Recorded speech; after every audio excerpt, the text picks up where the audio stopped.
We actually need to backpedal the number of space launches we're doing until we can actually work out a way of mitigating or reducing the damage to our ozone layer, because the ozone layer, people, we need that.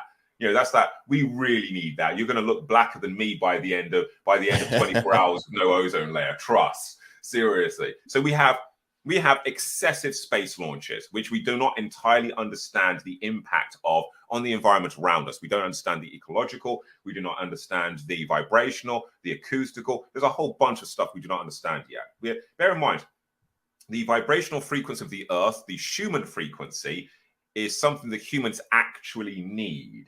It's something that is part of how we regulate and time our bodily functions. The more we interfere with that, the more we're actually going to create what we would call aberrant occurrences, which means we could start to see effects on people's psychological state because of this. I mean, there's a lot of really crazy things we're not looking at enough. Then we have, of course, the billionaires jet-setting about the place on their private planes, including the very, I'll give you an example, our own Prime Minister, Rishi Sunak. Yeah, you.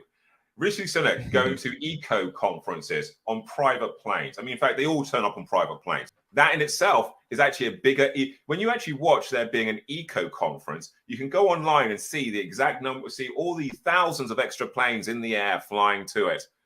That they should all commit to getting to the eco conference via canoe or steam train or something. Walk their funky asses in their expensive ass shoes there. I don't care. One way or another, not using planes. Do not start. It's kind of like this, yeah. All of these guys are saying, you know, people, we need to care about the environment. Yeah, but what about that? What they're doing?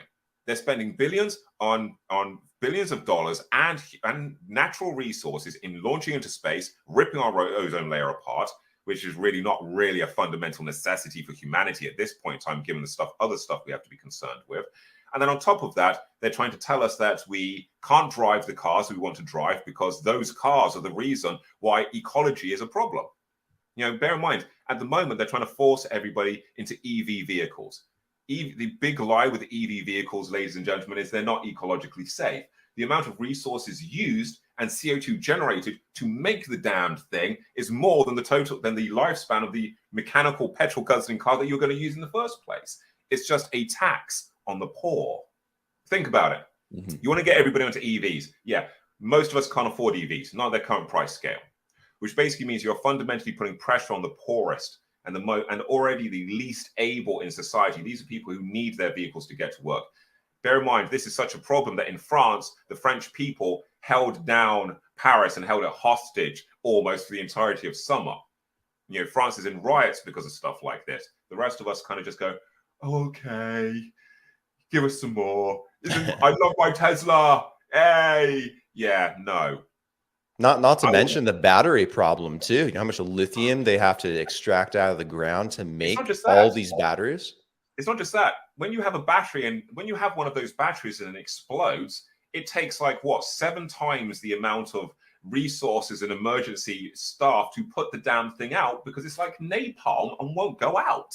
I mean, all of these people are driving around in vehicles which have gaping holes in their body panels because of poor quality construction. Batteries not being properly tested potentially. Why? Just to feed the big mamu and people's egos in the industry, ostensibly. I mean, this is, I got to be honest, yeah, it's something that grinds me a lot, this industry, what is happening, the way in which people are just trying to rush stuff out as quickly as possible just to make money. I mean, look what's happening in AI. AI is perhaps one of the single most disruptive, most dangerous things we could be playing with other than genetic science right now.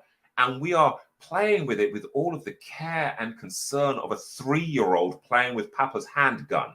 Yeah, AI is the thing that scares me the most. Like I have faith that a degree of AI will be very helpful for humanity, but I don't trust people. And people are teaching AI things, and people have a lot of, I'll just say human error. And that human, the suggestion, the judgments, the biases, but that human error, you know, really unnerved when they're developing out AI. And then what if the AI learns from just one individual and is skewed to believe certain things or do certain things, you know, and then all of a sudden you have something that could destroy the fabric of humanity.